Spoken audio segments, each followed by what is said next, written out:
नमस्कार संस्कृत के प्रिय विद्यार्थियों, आप सभी का बहुत बहुत स्वागत है मैग्नेट ब्रेस हिंदी वीडियो पर। मैं पंकज तिवारी। जैसा कि मैंने आपसे बोला था कि मैं बहुत जल्द इसका मोस्ट इंपॉर्टेंट क्वेश्चन लेकर के आऊंगा। ध्यान रखिएगा, हमारा पाठ चल रहा था सुभाष तानी, उसका आज हम मोस्ट इंपॉर्टेंट क्वेश्चन लेकर के आए हैं। तो आप लोग, ये मोस्ट इंपॉर्टेंट का मतलब होता है महत्वपूर्ण प्रश्नों का संग्रह, अर्थात आपकी परीक्षा से संबंधित ये आपके 80% तक परीक्षा में आने की संभावना, ठीक। लेकिन इसमें सारे रहते हैं तो 90% ही, 90% आप मान करके चलिए कि आपके ये क्वेश्चन आते ही हैं। तो ध्यान रखिएगा, आप लोगों को इनको बहुत अच्छे से और दिमाग से करना है, ठीक है ना। लेकिन उससे पहले मैं आपसे ये कहना चाहता हूं कि अगर आप इस चैनल पर नए हैं तो चैनल को सब्सक्राइब जरूर करिएगा। और एक सूचना विशेष रूप से, क्या सूचना रहेगी कि क्लास 7 से लेकर के क्लास 12 तक के मैग्नेट ब्रेस के द्वारा बहुत ही सुंदर तरीके से शिक्षकों के मार्गदर्शन में नोट्स तैयार करवाए गए हैं। वो नोट्स आपके लिए बहुत ही उपयोगी हैं। श्रेष्ठ अंक लाने के लिए इन नोट्सों का प्रयोग आप लोग कर सकते हैं। वो जानकारी आपको कहां से मिलेगी, कैसे आप वहां तक पहुंचेंगे, तो उसके लिए जिस वीडियो से आप मुझे देख पा रहे हैं तो उसके नीचे लिंक में जाएंगे तो ई बुक्स और ई नोट्स के माध्यम से आप उसकी संपूर्ण जानकारी आपको मिल जाएगी। ध्यान रखिएगा कि आपको ये नोट्स लेने ही पड़ेंगे क्योंकि आपको 10th क्लास बोर्ड देना है। ध्यान रखिएगा, ठीक। अब हम चलते हैं अपने मोस्ट इंपॉर्टेंट क्वेश्चन पर। देखें, कक्षा 10वीं संस्कृत सैमुसी द्वितीयो भागा सुभाष तानी, मोस्ट इंपॉर्टेंट क्वेश्चंस, ठीक है ना। चलिए, पहला प्रश्न हमारा रहेगा, पहले प्रश्न से ही हम चर्चा करेंगे। पहले प्रश्न पर क्या दिया हुआ है, ठीक, मित्रम। पहला प्रश्न दिया हुआ है मित्रम इति पदस्य, मित्रम इति पदस्य विपरीतार्थकम पदम किम। देखिए, सीधी सीधी बात है कि विपरीतार्थक लिखा हुआ है। मित्रम एक पद है, मित्रम एक शब्द है, इसका विपरीतार्थक पद चाहिए। विपरीतार्थक आप लोग समझ पा रहे होंगे, विलोम पद। विलोम पद अर्थात बिल्कुल जस्ट अपोजिट उसका अर्थ देने वाला, जैसे दिन का रात, सुबह का शाम, माता का पिता, पितृ का मातृ, होता है कि नहीं, दिवस का रात्रि हो गया, प्रातः का सायं। तो उसी प्रकार से मित्रम, मित्रम शब्द है, मित्रम का हमारा क्या है, मित्र माने दोस्त, दोस्त का दुश्मन होता है, तो यहां मित्रम का, और संस्कृत में दुश्मन को क्या कहते हैं आप खुद बता देंगे। कृत्वा हो जाएगा अवशीदति या नावशीदति या रिपु, ठीक। तो यहां पर कौन सा पद ऐसा दिया हुआ है जो आपका इस मित्रम का विपरीतार्थक पद है? आप जल्दी से कमेंट सेक्शन में लिख करके मुझे बताएं ABCD के रूप में।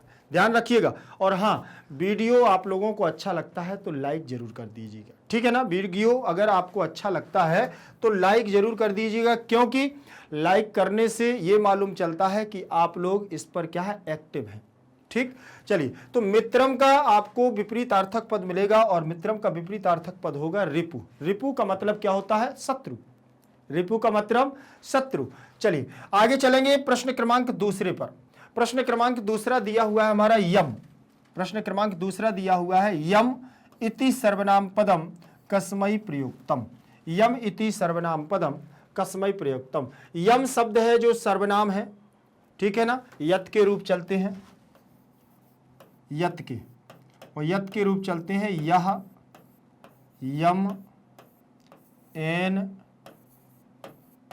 यह, यम, एन, यस्मै, यस्मात्, यस्सो, यस्मिन्, यस्मिन्, ठीक है ना। ये इस प्रकार से दिया हुआ है। अब यहां पर यम जो दिया हुआ है ये प्रथमा है, ये द्वितीया है, और तृतीया, चतुर्थी, पंचमी, षष्ठी, सप्तमी दिया हुआ है, ठीक। अब यहां पर जो यम आपका दिया है द्वितीय विभक्ति का रूप है, ये किसके लिए, ये सर्वनाम, यम माने जिसको या जो, ठीक। सर्वनाम पद कस्मै, कस्मै कहां का रूप है, देखें जरा, चतुर्थी का, कह, कम, केन, कस्मै, जैसे यस्मै वैसे ही कस्मै, चतुर्थी विभक्ति दिया हुआ है। कहा, कम, केन, कस्मै, कस्मात्, कस्य, कस्मिन्। तो कस्मै माने किसके लिए, किसके लिए, किसके लिए। यम सर्वनाम पद किसके लिए, प्रयुक्तम माने प्रयोग किया गया है या प्रयोग हुआ है, ठीक। तो यहां से आपको देखना है किसके लिए प्रयोग हुआ है, बोले जो बंधु, रिपु, उद्यम, उद्यमाय। किसके लिए हुआ है, शत्रु के लिए, बंधु के लिए, उद्यम के लिए, उद्यमाय के लिए। देखिए बताइए किसके लिए हुआ है, यहां पर आपको कोई चीज अलग दिख रही है क्या, जल्दी से आप देखिएगा, इसमें कोई आपको एक अलग दिखी हुई है, यम, कस्मई, पहले यहां देख लो चतुर्थी लगी हुई है, तो यहां किसी की चतुर्थी विभक्ति लगी है क्या, किसी में, समझ लेना कि जिसमें चतुर्थी लगी वही उसका आंसर होगा। ठीक, ये लिखा हुआ है उद्यमाय। उद्यम के रूप कैसे चलेंगे, देखें, उद्यम, उद्यम, उद्यम, उद्यम, उद्यमेन, उद्यम, उद्ये, उद्यानी। ठीक, उद्यनैन, उद्यन, उद्यम एन, उद्यमेन। ठीक है ना, तो यहां चतुर्थी में लग जाएगा उद्यमाय, उद्यमाय। फलम फले फलानी, उद्यम उद्य उद्यानी, ऐसे बनेगा ये उद्यम के रूप। परिश्रमी, परिश्रम के लिए यम शब्द आया हुआ है। ठीक है ना, चतुर्थी विभक्ति में इसका अर्थ क्या निकलेगा, उद्यम के लिए, अर्थात परिश्रम के लिए। ठीक, तो इसका जो सर्वनाम पद यम लगा हुआ है, तो जो उद्यमाय माने उद्यमी होता है, परिश्रमी होता है, उसको कभी कष्ट नहीं होता, दुख नहीं होता। प्रश्न क्रमांक 3 आप देख रहे होंगे, लिखा है दुखम अनुभवति इत्यर्थे किम पदम प्रयुक्तम। दुख अनुभव होता है, दुखम माने दुख को, अनुभव, अनुभवति माने अनुभव करता है, अनुभव होता है, तो इत्यर्थी इस अर्थ में क्या पद प्रयोग किया गया है, नाविशीदति, अविशीदति, सीदति, अविशीदति। आपके उसमें श्लोक में दिया हुआ है नाविशीदति, ठीक है ना, दुखम अनुभवति, तो क्या हो जाएगा, अविशीदति, दुखम, दुख को अनुभव करता है, अविशीदति। ना तो यहां अलग हो जाएगा, लेकिन ना अलग आया है, अविशीदति शब्द आया है, दुख को अनुभव करना, दुख को अनुभव करना। तो दुखम अनुभवति लिखा हुआ है ना, दुखम अनुभवति, अनु उपसर्ग पूर्वक भू धातु लगी हुई है, अनु उपसर्ग है और भू धातु है और तिप प्रत्यय है। कौन सा प्रत्यय है, तिप प्रत्यय दिया हुआ है, तो भू से बन जाएगा भाव, भू से बनेगा भाव, और यहां पर अनु आपका उपसर्ग ज्यों का त्यों रहेगा, और तिप प्रत्यय से ती बचेगा और बन जाएगा अनुभवति। ठीक, चलिए आगे बात करता हूं मैं, दुखम अनुभवति इत्यर्थे, इति प्लस अर्थे बराबर इत्यर्थे, तो यहां यण संधि हो जाएगी, इति प्लस अर्थे, इति प्लस अर्थे, तो इत्यर्थे, इत्यर्थे, आ मिल जाएगा इसमें, ई के स्थान पर या हो गया, या आधा रहेगा, और आ मिल जाएगा और थे इसमें जुड़ जाएगा, इत्यर्थे, तो यहां यण संधि हो जाएगी। ठीक, किम पदम प्रयुक्तम, अवशीदति, यहां पर कौन सा पद प्रयोग किया गया है, अवशीदति। प्रश्न क्रमांक 4 देखेंगे, महान इति पदस्य विशेषणम किम, महान माने बहुत बड़ा। ठीक, महारिपु, तो आपने देखा है कि रिपु के लिए महारिपु एक आया है, आलस्यम ही मनुष्याणाम शरीरस्थो महान रिपु, ऐसा आया है ना आपके उसमें श्लोक में। तो रिपु का ये विशेषण है, किसकी विशेषण, विशेषता बताने वाले शब्द को हम क्या कहते हैं, विशेषण कहते हैं। विशेषता बताने वाले पद को क्या कहते हैं, विशेषण कहते हैं। और हमारे शत्रु की विशेषता को बताया गया है कि महान रिपु। ठीक है ना, तो यहां पर आपका हो जाएगा विशेष पद रिपु और विशेषण पद क्या हो जाएगा, महान। तो यहां उन्होंने कहा है कि जो विशेषण होता है कि वो किसी न किसी की विशेषता जरूर बताता है, तो विशेष पद यहां पर क्या है, रिपु है, और विशेषण पद आपका हो जाएगा महान। प्रश्न क्रमांक 5 को देखेंगे, काका इति पदस्य समानार्थकम पदम किम। काका, ये काका मतलब होता है कौआ, इस पद का समानार्थक पद कौन सा है, समानार्थी कह सकते हैं, या हम ऐसा कह सकते हैं कि पर्यायवाची समान अर्थ को प्रतीत करने वाला, समान अर्थ को देने वाला, समानार्थक। ठीक, समानार्थक, समान अर्थ को देने वाले पद को हम कहते हैं समानार्थक। तो कौआ का चूहा हो जाएगा, मूस का करी हो जाएगा हाथी, वायसा माने कौआ, पिका माने कोयल। कौन होगा इसका समानार्थी, आप देखिएगा, जल्दी से आपको आंसर में देना है। इसका आंसर क्या हो जाएगा, ध्यान रखिएगा कि मूसक तो हो नहीं सकता, करी तो हो नहीं सकता, पिक तो हो नहीं सकता। ठीक, तो यहां वायसा ही होगा। वायसा कौवे का पर्यायवाची होता है, ठीक है ना, जिसे हम समानार्थक के रूप में भी जानते हैं। आगे देखें, काका माने कौवा और वायसा माने भी कौवा होता है। प्रश्न क्रमांक 6 को देखेंगे। प्रश्न क्रमांक हमारा 6 दिया हुआ है, जिसमें लिखा हुआ है बलि। क्या लिखा है? वली इति पदस्य विलोम पदम किम। बलि का मतलब क्या होता है? बलशाली या बलवान, ठीक है ना। तो इस पद का विलोम पद क्या होगा? जस्ट अपोजिट क्या होगा? इसका विपरीतार्थक पद क्या होगा? जिसमें बल होता है वो बलि कहलाता है, और जिसमें बल नहीं होता है वो निर्बल कहलाता है। ठीक, तो यहां देखें, एक दुर्बल है, वो दुर्बल माने कम बल वाला, लेकिन निर्बल मतलब बिना बल वाला। यहां निर्गुण दिया है, निर्बल दिया है, करी माने हाथी, बलम माने बल। अब यहां पर आपका आंसर क्या हो जाएगा? आप भी आंसर को टिक जरूर करिएगा। कौन सा होगा? फर्स्ट नंबर का आंसर हमारा होगा निर्बल। ठीक, एक दुर्बल भी होता है और एक निर्बल। तो यहां पर आपको ध्यान रखना है कि जब बलि आ जाए तो बलि का आप कर सकते हैं निर्बल। क्या करेंगे? निर्बल। और एक आता है सबल, सबल का आप क्या कर देंगे? दुर्बल। दुर्बल। अब ऐसा क्यों बताया है आपको? ऐसा इसलिए बताया है क्योंकि ये बल के साथ, ये कमजोर दुर्बल के साथ, यहां सा उपसर्ग है, यहां दुर उपसर्ग है, और ये हमारा मूल शब्द है। और जब भी मूल शब्द का विलोम होता है तो उसमें नकारात्मक उपसर्ग जरूर लगता है। तो निर्बल। जैसे प्रश्न क्रमांक 7 दिया हुआ है। प्रश्न क्रमांक 7 को देखेंगे। गुणी गुणम वेत्ति अत्र कर्तृपदम किम। गुणी गुणम वेत्ति, गुणवान गुण को जानता है, गुणवान गुण को जानता है या परख लेता है या समझ लेता है। अत्र कर्तृपदम मतलब इस पूरे वाक्य का, इस छोटे से वाक्य का कर्ता कौन है? इसमें कौन है कर्ता? बाकी कौन करता है, कौन वो विशेषण है, इसमें कौन विशेष है, कौन क्या है, तो आपको देखना है। गुणम, गुणी, वेत्ति, किमपि न। तो इसमें आप देख रहे होंगे कि इसमें जैसे हम देखते हैं, बोले गुणवान व्यक्ति या गुणी व्यक्ति किसको पहचान लेता है? गुण को। तो यहां पर गुणी हमारा करता है। ये गुणवान एक व्यक्ति है जो गुणों को क्या कर लेता है? समझ लेता है या परख लेता है। ठीक, तो यहां गुणी आपका क्या हो जाएगा?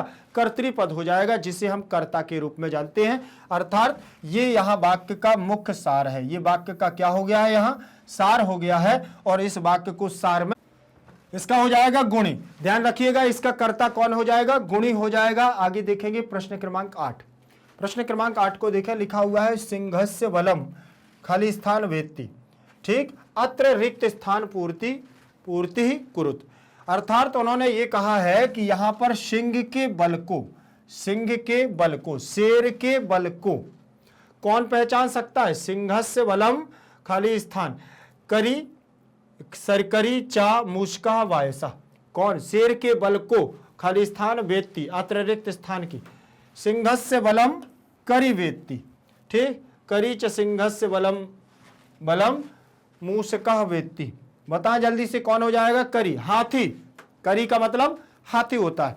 तो यहां पर मूषक न वेत्ति, अगर यहां पर न लग जाता तो न वेत्ति माने कौन नहीं समझ सकता, तो मूषक आ जाता। क्यों? करी च सिंहस्य बलम मूषकम न वेत्ति, ऐसे हो जाएगा। लेकिन यहां पर दिया हुआ है सिंहस्य बलम खाली स्थान वेत्ति, तो यहां हो जाएगा करी। सिंह के, शेर के बल को केवल और केवल हाथी समझ सकता है और कोई नहीं, क्योंकि शेर से बड़ा हाथी ही है। और जब शेर उस पर झपट मारता है और उसको पकड़ता है, तब उसको छुड़ाने में कितना बल लगाना पड़ता है, ये हाथी समझ सकता है कि शेर में कितनी ताकत होती है। मूसक नहीं, चूहा नहीं। ध्यान रखिएगा, सिंहस्य में षष्ठी विभक्ति का एक वचन लगा है। कौन सा लगा है? यहां षष्ठी विभक्ति का एक वचन। सिंहस्य षष्ठी विभक्ति का एक वचन लगा हुआ है। बलम में द्वितीय विभक्ति लगी हुई है और करी में प्रथमा विभक्ति। वेत्ति विद धातु से बना हुआ है। विद धातु है ज्ञान के अर्थ में, जानने के, विद ज्ञाने। ठीक है ना। अब यहां पर देखें, अत्र अव्यय है, रिक्त स्थान की पूर्ति करनी थी, तो रिक्त स्थान में करी हम फिल कर देंगे। प्रश्न क्रमांक 9 को देख पा रहे होंगे, क्या लिखा हुआ है? प्रसीदति। प्रसीदति इति क्रियापदस्य कर्तृपदम किम। प्रसीदति मतलब प्रसन्न होना, प्रसन्न होता है। इति क्रियापदस्य, इसका इस क्रियापद का कर्ता कौन है? ठीक, यह, शह, नरह, मनः। बताइए कौन है इसका कर्ता, कौन प्रसन्न होता है, कौन हो जाता है? तो सह, वह। यहां पर लिखा हुआ है कि जो किसी कारण के कारण, किसी मतलब किसी प्रयोजन के कारण किसी पर गुस्सा होता है, तो उसका जैसे ही वो प्रकरण समाप्त हो जाता है, वो मैटर समाप्त हो जाता है, तो फिर बाद में वह क्या हो जाता है? प्रसन्न हो जाता है, वह प्रसन्न होता है, मतलब सह प्रसीदति। ठीक, सह, वह, सह मतलब वह प्रसन्न होता है, तो सह प्रसीदति, सह माने वह, और प्रसीदति, प्रसीदतः, प्रसीदंती, ऐसे बनेगा। तो लट लकार प्रथम पुरुष एक वचन की क्रिया होगी, और सह भी हमारा प्रथम पुरुष एक वचन, वो उसका प्रथमा विभक्ति एक वचन का रूप होगा, सह प्रसीदति, वह प्रसन्न होता है। क्रिया पदस्य में यहां देख पा रहे होंगे षष्ठी विभक्ति लगी है, कर्तरी का मतलब कर्ता, ठीक, और किम का मतलब क्या, और सह प्रथमा विभक्ति एक वचन का सह, तम, तेन, तस्मै, तस्मात्, तस्य, तस्मिन्। यहां देखेंगे 10 नंबर का प्रश्न होगा हमारा, ये हमारे बहुत ही महत्वपूर्ण प्रश्न है, ध्यान रखिएगा। सुंदर अच्छे प्रश्न हैं, इनको ध्यान से पढ़ते जाइएगा, और अगर अच्छे लगते हैं तो लाइक भी करते जाइएगा। ध्यान रखिएगा, यहां पर लिखा हुआ है प्रश्न क्रमांक 10वां, आरंभे इति पदस्य विलोम पदम किम। आरंभ में, इसका अर्थ निकलेगा आरंभ में, ठीक। तो इसका, इस पद का विलोम पद क्या है? आरंभ का क्या होता है विलोम पद? आप इसको क्या निकाल सकते हो, ध्यान से देखिएगा। आरंभ का विलोम पद आपका क्या होगा? ठीक, आरंभे का विलोम पद होगा निमित्तम, उद्देश्यम, अपगमे या तस्यापगमे। ठीक, तो क्या हो जाएगा इसका? आरंभे का मतलब आरंभ में, तो अपगमे का मतलब समाप्त होने में, ठीक है ना, समाप्त होने में, और आरंभ मतलब शुरू होने में, आने में, शुरू होने में, अपगमे का मतलब समाप्त होने में। तो इसका विलोम पद क्या हो? इसमें सप्तमी विभक्ति का एक वचन, इसमें भी सप्तमी विभक्ति का एक वचन लगा हुआ है, ठीक है। आप लोग इनको थोड़ा सा प्रैक्टिकल तौर से ही करते जाइएगा। आपको पहले इसमें क्या करना है? टिक करना है अपने द्वारा, फिर आपको मैच करना है। तो ये मान के चलिए कि आपके आंसर आपके फिर दोबारा भूलेंगे नहीं। प्रश्न क्रमांक 11, क्योंकि परीक्षा की तैयारी ऐसे नहीं होगी, परीक्षा में आपको पहले आगे चलना होगा, पीछे पीछे आपको उसके निर्देशों का पालन करना होगा। फिर देखें, लिखा हुआ है 11 नंबर का प्रश्न, निश्चितम इत्यर्थे किम पदम प्रयुक्तम। निश्चितम इस अर्थ में, निश्चित के लिए निश्चित, निश्चितम इत्यर्थे इस अर्थ में कौन सा पद प्रयोग किया गया है? ठीक, तो निश्चित के लिए निमित्तम, अकारणम, धनस्य या ध्रुवम। ठीक, ध्रुवम कौन सा पद? ध्रुव, ध्रुव सत्य, निश्चित ही सत्य होगा, या जनस्तम, अकारणम, निमित्तम। तो कौन सा पद? ध्रुवम प्रयोग किया गया है। आप भी ध्यान रखें, आप लोगों ने पूरे पाठ को पढ़ा है, पाठ को पढ़ने के बाद उससे जो जो आपको ऐसा लग रहा है कि ये नहीं बन रहा है, वो भी आपको कमेंट सेक्शन में लिखना है कि इसको और आप बताइए। और मैं आपको बता दूं कि आपके जो क्रश कोर्स का आपका संस्कृत की व्याकरण चलेगी, क्रश कोर्स की, तो वो आपकी एक तारीख से चलेगी। 1 तारीख से आपका रिवीजन होगा संस्कृत व्याकरण का लाइव सेशन के साथ, ध्यान रखिएगा। तो निश्चितम इत्यर्थे किम पदम प्रयुक्तम, ध्रुवम। आपका देखें हैं 12 नंबर का प्रश्न रहेगा। 12 नंबर के प्रश्न में दिया हुआ है तस्य इति सर्वनाम पदम कस्य कृते प्रयुक्तम। किसके लिए ये प्रयोग किया गया है? तस्य प्रयोग किसके अर्थ में? सर्वनाम पद है, और कस्य माने किसके, कृते माने किसकी कृति के द्वारा प्रयुक्त किया गया है। निमित्तम, निमित्तस्य, निमित्ताय या निमित्तस। तो कस्य माने षष्ठी विभक्ति लगी हुई है, ध्यान रखिएगा। तो आप देखें ऑप्शन में कहीं पर भी ऐसा लग रहा है कि षष्ठी विभक्ति लगी है, वही हो जाएगा निमित्तस्य। यहां लगा हुआ है कस्य, तो समझ लेना कि यहां भी हो गया है कस्य। यहां लगा होता कस्मई, तो यहां हो जाता चतुर्थी निमित्ताय, ध्यान रखिएगा। तो ये बहुत थोड़ी सी चीजें हैं, ये समझ में नहीं आती हैं परीक्षा में, लेकिन ये सारी चीजें जब पढ़ते हैं तब ये समझ में आता है। यहां कस्य लगा, कहा कम, कैन, कस्मई, कस्मात, कस्य, कस्मिन। ठीक, तो यहां आपको देखना है कि कस्य का रूप लगा हुआ है, तो अब इसमें विकल्प में देख लो कस्य कहां लगा हुआ है। कस्य नहीं लगा होगा तो आधा सा और या षष्ठी व्यक्ति का सूचक होता है, कस आधा सा और या। यहां भी लिखा हुआ है निमित्तस्य, तो ये भी हमारा षष्ठी विभक्ति का रूप हो जाएगा। ठीक, निमित्त का। ठीक, तस्य किसके लिए आया है? निमित्त के लिए, निमित्तस्य। यहां देखें प्रश्न क्रमांक हमारा 13 होगा। 13 नंबर का प्रश्न क्या दिया दे रहा है, ध्यान से देखिएगा। इसमें लिखा है अग्नि। क्या लिखा है? अग्नि इति पदस्य पर्याय कहा। अग्नि शब्द का, अग्नि जो हमारा अग्नि में, अग्नि का मतलब आग होता है, आग शब्द का पर्यायवाची शब्द क्या है? बताएं जल्दी। पर्यायः कहा, कहा प्रथमा विभक्ति का एक वचन लगा हुआ है। अग्नि शब्द का पर्यायवाची शब्द कौन सा है? तो आप लोग बताइएगा। काष्ठ, काष्ठ माने लकड़ी, वहनी माने अग्नि, देह माने शरीर, दहते माने जलना। तो बताएं आप कौन सा होगा? आपको जल्दी से लिख करके बताना है। ध्यान रखिएगा कि अगर आपको अग्नि का पर्यायवाची नहीं आया तो फिर समझ लेना, ठीक। कौन सा होगा आप बताइएगा जल्दी से। इसमें देखिए होगा खा नंबर, वहनी, ठीक। अग्नि, वहनी। आगे देखें, अगला हमारा प्रश्न होगा प्रश्न क्रमांक 13 के बाद प्रश्न क्रमांक 14 नंबर का प्रश्न देखेंगे। लिखा हुआ है शत्रु इति पदस्य। शत्रु इति पदस्य विशेषण पदम किम? शत्रु इति पदस्य विशेषण पदम किम?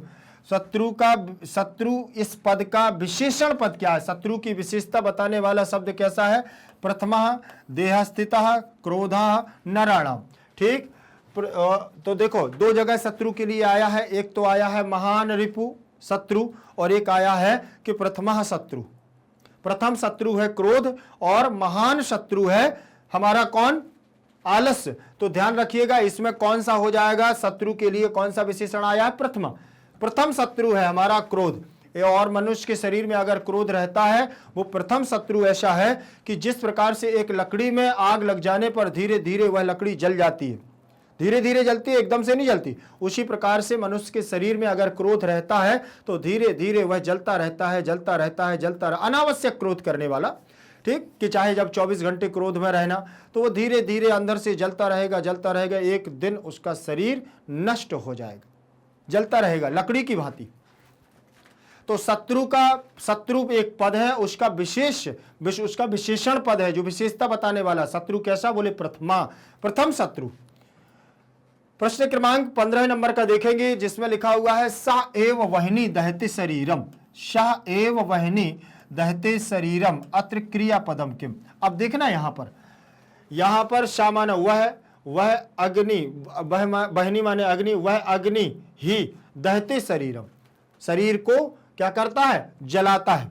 तो यहां पर देखिए सा एव वहनी और दहते, यहां पर वो पूछ रहा है कि इसका क्रियापद कहां है, इसमें क्रियापद कौन सा है? तो सह तो हमारा सर्वनाम है, ठीक है ना। शरीर हमारा क्या है? यहां पर कर्त्री है और अग्नि यहां पर जलाने का काम कर रही है तो कर्म है। एव हमारा क्या है? अव्यय है। तो यहां पर आप क्या बचा? दहते, जलाने का काम। सोना, उठना, बैठना, चलना, रोना, धोना, ठीक है ना। ये सब हमारे क्या है? जैसे भवति, लिखति, चलति, गच्छति, पिबति, ये सब हमारी क्रियाएं हैं। तो यहां पर भी लिखा है दहते, दहते, दहेते, दहंते, ऐसे बनेगा। तो ये हमारी क्रिया यहां पर कौन हो जाएगी? दहते, मतलब जलाना, ठीक, जलाती है। तो सह एव वहनी दहते शरीरम, तो वह अग्नि ही शरीर को क्या करती है? बोले जलाती है। अत्र क्रियापदम किम? यहां पर क्रियापद होगा जलाना, दहते। प्रश्न क्रमांक 16 को देखेंगे। प्रश्न क्रमांक 16 दिया हुआ है हमारा यथा काष्ठ गता, यथा काष्ठ गता खाली स्थान वहनी काष्टम दहते, ठीक। बोले जिस प्रकार से लकड़ी चली जाती है, जल जाती है, बोले किससे? यथा स्थिति स्थिता शरीरम ही, और खाली स्थान वहनी काष्टम दहते, आग से लकड़ी जलती है। जैसे लकड़ी धीरे धीरे अग्नि से जलती है तो उसी प्रकार से बोले शरीर भी जलता है। तो जिस प्रकार से लकड़ी में स्थित, यथा काष्ठगतः स्थितः वहनी, बोले अगर लकड़ी में स्थित अग्नि जैसे लकड़ी को जलाती है, वैसे ही मनुष्य के शरीर में स्थित क्रोध मनुष्य को नष्ट कर देता है, जला देता है। तो यहां पर स्थिता आ जाएगा। और जैसे, यथा मतलब जैसे, काष्ठगतः माने काष्ठ में, काष्ठगतः स्थिता माने स्थित, वहनी माने अग्नि, काष्टम माने लकड़ी को, दहते माने जलाती है, ठीक। तो यहां पूछा अत्र रिक्त स्थान पूर्ति करो। यहां पर केवल रिक्त, अत्र माने यहां रिक्त स्थान की पूर्ति करनी थी, तो यहां पर स्थितः हम फिल कर देंगे। प्रश्न क्रमांक आप देख पा रहे होंगे 17 नंबर का प्रश्न है। देखिए इसमें लिखा है सुलभ इति पदस्य। सुलभ इति पदस्य विपरीतार्थकम पदम किम? सुलभ शब्द का विपरीतार्थक पद क्या होगा? सुलभ शब्द का विपरीतार्थक पद क्या होगा? विपरीतार्थक का मतलब आप समझ पा रहे होंगे विलोम पद, ठीक है ना। विलोम पद अपोजिट वर्ड इसका क्या होगा? सुलभा। सुलभा का होगा दुर्लभा, अयोग्या, अमंत्रा, मूलम। क्या होगा? सुलभा का मतलब होगा आपका दुर्लभा, ठीक। सुलभ का मतलब आराम से, और दुर्लभ का मतलब कठिनाई से। ठीक, सुलभ मतलब जैसे सारे आपको ऐश और आराम, पिता की संपत्ति पर पुत्र को सारे ऐश और आराम बिना मेहनत किए मिल जाते हैं, लेकिन अगर स्वयं से मेहनत करके वो सारे ऐश और आराम अगर उनको मिलते हैं तो वो दुर्लभ, बहुत मेहनत करने से मिलते हैं। ठीक, तो समझ में आ गया है सुलभ और दुर्लभ में अंतर। पदस्य का मतलब होता है षष्ठी विभक्ति पद का, विपरीतार्थक का मतलब उसका उल्टा। पद माने पद को और किम माने क्या। प्रश्न क्रमांक 18 नंबर का दिया हुआ है। प्रश्न क्रमांक 18 में देखें, पुरुषः इति पदस्य विशेषण पदम किम। पुरुषः माने पुरुष, पुरुष ने, इस पद का विशेषण पद क्या है? पुरुष कैसा है? बोले दुर्लभः, योजकः, अयोग्यः, नास्ति। ठीक, तो ये बताएं कैसा पुरुष नास्ति, या देखो दो जगह पुरुष शब्द के लिए विशेषण पद। पुरुष कैसा? अयोग्य नहीं होता। कैसा नहीं होता है? तो यहां अयोग्य नहीं होता। कोई भी पुरुष संसार में अयोग्य नहीं होता, बस और बस उसको समझने वाला व्यक्ति चाहिए। अगर उसको समझ, जैसे कहते हैं कि कोयले की खान में सभी हीरे नहीं होते, ठीक है ना, लेकिन जब हीरा निकलता है तो उसको पहचानने वाला भी उसको क्या है, समझ में, सारे पत्थरों में हीरे नहीं होते हैं। और वो कहते हैं एक और कि जोहरी ही हीरे की पहचान कर पाता है। चमकदार पत्ते सारे हीरे वो हीरे नहीं होते हैं, तो ध्यान रखना। तो पुरुषः, सारे पुरुष जितने भी हैं संसार में कोई भी अयोग्य नहीं है, अर्थात कि हर किसी में कोई ना कोई गुण है। अगर कोई पढ़ा लिखा नहीं है तो उसके अंदर कोई दूसरा गुण होगा, बलशाली होगा, बल के द्वारा कोई कार्य करता होगा। कोई पढ़ा लिखा होगा तो दिमाग के द्वारा काम करेगा। कोई अगर पैर नहीं है तो हाथों से बहुत अच्छा काम करता होगा। जिसके हाथ नहीं है वो पैरों के द्वारा बहुत अच्छा काम करता होगा। कोई अगर उसके हाथ पैर नहीं है तो हो सकता है उसका कंठ काम कर जाए, गले से बहुत अच्छा गायन करता होगा। तो कोई ना कोई तो गुण उसमें जरूर होगा। इसलिए कोई भी मनुष्य संसार में अयोग्य नहीं है। और ध्यान रखना, मेहनत करने वालों की कभी हार नहीं होती। ध्यान रखिएगा। 18 नंबर का प्रश्न आपने क्या लगाया है जरा मुझे ये भी बताएं, ठीक है ना। चलिए प्रश्न क्रमांक 19 पर चलेंगे। प्रश्न क्रमांक 19 हमारा क्या दे रहा है? नास्ति। क्या दिया है? नास्ति मूलम अनौषधम अत्र क्रियापदम किम।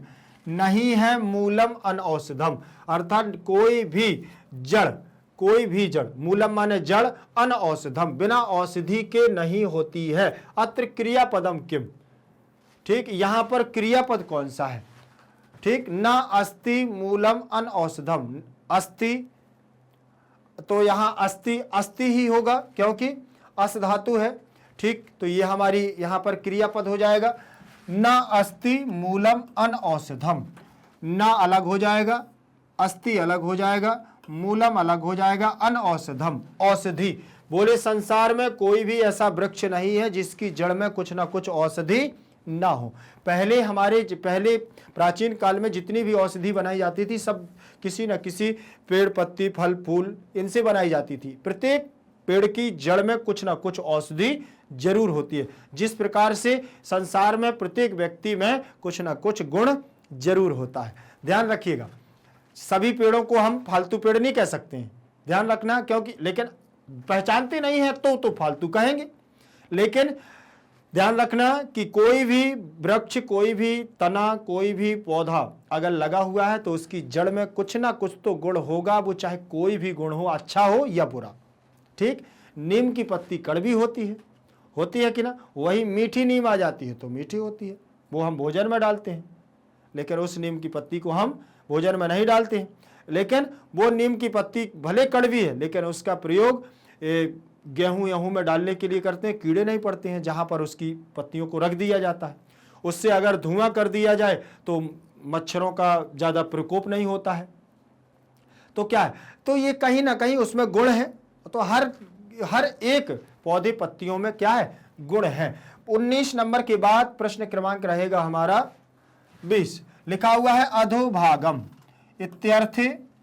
इत्यर्थे किम पदम प्रयुक्तम। अधोभागम का मतलब होता है नीचे का भाग। ठीक, इत्यर्थे माने इस अर्थ में कौन सा पद प्रयुक्त किया गया है? क्या पद यहां पर प्रयोग किया गया है? अधोभागम, अमंत्रम, मूलम, अक्षरम और अनौषधम। अधोभागक का मतलब होता है नीचे का भाग। ठीक, तो आप देखिएगा नीचे का भाग क्या है? मूलम जड़, नीचे का भाग रहता है वृक्ष का, ऊपर का भाग हमारा तना रहता है, डालियां रहती हैं, पत्तियां रहती हैं, फल रहती हैं, लेकिन अधोभाग नीचे का भाग क्या है, मूलम, जड़ होता है। ध्यान रखिएगा, उसी जड़ में अनेक प्रकार की औषधियां पाई जाती हैं। इत्यर्थे, इस अर्थ में, तो इति प्लस अर्थे बराबर इत्यर्थे, तो यहां पर हमारा यण संधि हो जाएगी, इति प्लस अर्थे। ध्यान रखिएगा, यहां इति प्लस अर्थे बराबर इत्यर्थे, ई ता और ई अलग हो जाएगा इससे, और अर्थे हमारा जो का त्यों रहेगा। ठीक, यहां पर ई ता और या प्लस अर्थे दिया हुआ है। ठीक, फिर यहां आप मिलाएंगे तो ये बनेगा आपका इत्य हो गया, और अर्थे का आ इसमें मिल जाएगा तो पूरा हो जाएगा, और थे इसमें जुड़ जाएगा, इत्यर्थे हो गया ना। तो यहां पर आपका बन जाएगा इत्यर्थे, यण संधि का प्रयोग हो जाएगा। आगे देखेंगे प्रश्न क्रमांक 20 के बाद हमारा एक पदेन उत्तरत। क्या दिया हुआ है, एक पदेन उत्तरत। मोस्ट इंपॉर्टेंट क्वेश्चनों में अब हमारे ये आ गए हैं, एक पद के द्वारा आंसर को देना। प्रश्न क्रमांक पहला रहेगा, ध्यान से देखिएगा, लिखा है मनुष्याणाम शरीरस्थो महान रिपु का। मनुष्य के शरीर में महान, मनुष्य के शरीर का महान रिपु कौन है, महान शत्रु कौन है, सबसे बड़ा शत्रु कौन है मनुष्य के शरीर का। ठीक, तो यहां पर देख पा रहे होंगे लिखा हुआ है मनुष्याणाम, षष्ठी विभक्ति का बहुवचन है, जैसे फलानाम, रमाणाम, रामाणाम, वैसे ही हो जाएगा मनुष्याणाम। तो मनुष्याणाम षष्ठी विभक्ति का बहुवचन, शरीरस्था प्रथमा विभक्ति का एक वचन है, यहाँ विसर्ग लग जाएगा, लेकिन मां होने की वजह से यहाँ विसर्ग के स्थान पर ओ हो गया है, तो विसर्ग संधि हो गई। ठीक, तो यहाँ पर हो गया मनुष्याणाम शरीरस्थो महान, महान यहाँ पर विशेषण है, रिपु हमारा क्या है, शत्रु है, और कह प्रथमा विभक्ति का एक वचन, और रिपु में भी प्रथमा विभक्ति का एक वचन। कौन है, तो इसका आंसर होगा हमारा, कौन सा होगा, आपने एनसीईआरटी सॉल्यूशन में किया होगा, ध्यान रखिएगा, उसमें आपको लिखा है, और पाठ को भी पढ़ा है हम लोगों ने, तो उसमें लिखा हुआ है आलस्यम, आलस्यम ही मनुष्याणाम शरीरस्थो महान रिपुहु। ध्यान रखिएगा। फिर लिखा हुआ है प्रश्न क्रमांक दूसरा, केन क्षमा बंधु नास्ति, किसके द्वारा बोले समान रूप से बंधुत्व बंधु नहीं है, कौन है, तो ये भी उद्यमेन, उद्यमेन क्षमा बंधु नास्ति, परिश्रम के समान, परिश्रम मेहनत के समान हमारा कोई बंधु नहीं है। मतलब हम मेहनत करेंगे वही हमारा मित्र है, वही हमारा रिश्तेदार है, वही हमारा सगा संबंधी है, सब कुछ है। आप मेहनत नहीं करेंगे, कोई आपका शत्रु नहीं है। सबसे अच्छा मित्र वही है, सबसे अच्छा बंधु वही है, सबसे अच्छा रिश्तेदार कौन है, उद्यमेन, परिश्रम के द्वारा हम सब कुछ प्राप्त कर सकते हैं, वही हमारा सबसे अच्छा मित्र है। इसके अलावा कोई आपका मित्र और शत्रु नहीं है। ध्यान रखिएगा। केन तृतीय विभक्ति, कह कम केन, तृतीय विभक्ति का एक वचन लगा हुआ है, कह कम केन, कस्मै कस्मात कस कस्मिन, समा में प्रथमा, बंधु में प्रथमा, नाम नहीं, और अस्ति मतलब है। तो कौन है, उद्यमेन, तृतीय विभक्ति। फिर लिखा है निर्गुणा किम न वेत्ति, निर्गुण, निर्गुण क्या नहीं जानता, निर्गुण व्यक्ति गुण को नहीं समझ सकता, गुणम गुण को नहीं समझ सकता, लेकिन गुणी गुणम वेत्ति, गुणवान व्यक्ति गुण को समझ सकता है। निर्गुणा किम न वेत्ति, निर्गुणा, निर्गुण व्यक्ति कभी नहीं समझ सकता है कि इसके अंदर क्या गुण है। अच्छा, जैसे मान के चलिए कोई मूर्ख है, और मूर्ख व्यक्ति किसी विद्वान को समझ जाएगा क्या, नहीं, लेकिन विद्वान व्यक्ति विद्वान को समझ जाएगा कि ये बहुत योग्य है। ठीक है ना, समझ में आया। निर्गुणा किम न वेत्ति गुणम, निर्गुण व्यक्ति गुणवान को नहीं, गुण को नहीं समझ सकता है। वेत्ति विद धातु है यहाँ पर जानने के अर्थ में, निर्गुणा में विसर्ग संधि है, निधन गुणा, प्रथमा का एक वचन, निर्गुणा, निर्गुणा, निर्गुणम, निर्गुणेन, निर्गुणाय, निर्गुणात्, निर्गुणस्य, निर्गुणे, ऐसे बनेगा। किम मतलब क्या। ठीक, तो इसका आंसर हो जाएगा हमारा क्या, गुणम। प्रश्न क्रमांक देखेंगे, हमारा रहेगा प्रश्न क्रमांक 4। प्रश्न क्रमांक 4 में दिया हुआ है वसंतस्य गुणम कह वेत्ति, बसंत ऋतु के गुण को कौन समझ सकता है, कौन जानता है। बसंत में कौन बोलता है, कुहू, कुहू, बताए, दो आंसर दे दूं, दो में से आपको बताना है, कौन समझ सकता है बसंत के गुण को, बता जल्दी से, आंसर दे करके बता, कौन हो, कौन दे सकता है। बसंतस्य गुणम कह वेत्ति, बसंत के, षष्ठी विभक्ति का एक वचन, गुणम माने गुण को द्वितीय विभक्ति, का माने कौन, वेत्ति माने जान सकता है। बसंत ऋतु के गुण को कौन समझ सकता है, काकः या पिकः। ठीक, तो काकः की जगह वायसा भी लिख दें क्या, वायसा, वायसा भी आया होगा आपके में, ठीक, श्लोक में आया है ना। तो यहां पर बसंत के गुण को पिकः, कोयल ही समझ सकती है, वायसा नहीं, कौआ नहीं, ध्यान रखिएगा।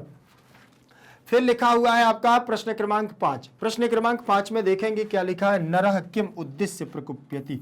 नरः किम माने क्या, उद्देश्य माने उद्देश्य, प्रयोजन, कारण, प्रकुप्यति माने क्रोधित होता है। और यदि बोले नरः क्या उद्देश्य, प्रयोजन के लिए, तो निमित्त उद्देश्य, अगर वह किसी कारण को जानता है तब क्रोधित होता है तो सही है, लेकिन अकारण ही कोई क्रोधित होता है तो फिर तो क्या है, फिर तो वो उसको कोई नहीं समझा सकता। लेकिन नरः किम उद्देश्य, नरः निमित्तम उद्देश्य प्रकुप्यति, मनुष्य को किसी प्रयोजन पर ही क्रोधित होना चाहिए। कुप्यति कुप्यतः कुप्यन्ति, प्राकुप्यति प्राकुप्यतः प्राकुप्यन्ति, ये यहां पर लट लकार प्रथम पुरुष एक वचन का रूप लगा हुआ है। कुप धातु क्रोध होने, क्रोधित, कोप होने, कोप का रूप बनता है। ठीक, फिर यहां पर दिया हुआ है हमारा प्रश्न क्रमांक 6। देखें प्रश्न क्रमांक 6 दिया हुआ है, कस्य अपगमे नरः प्रसीदति।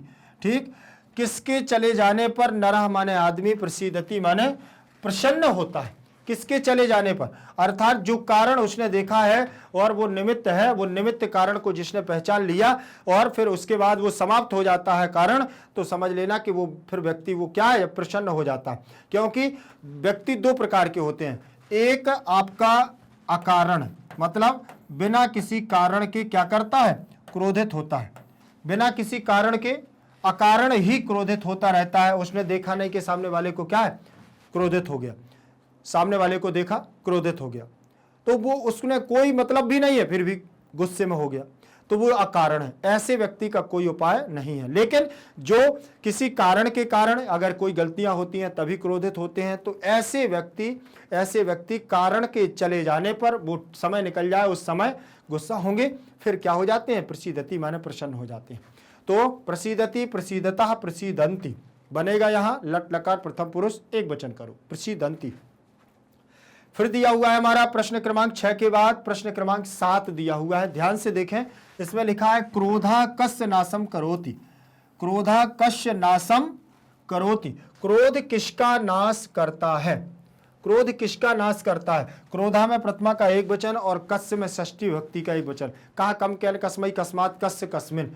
ठीक, और नाशम माने नाश को, ठीक, करोति माने करता है। क्रोध किसके नाश को नाश करता है, किसका नाश करता है, तो शरीर का नाश करता है, मनुष्य का नाश करता है, देह का नाश करता है कि नहीं।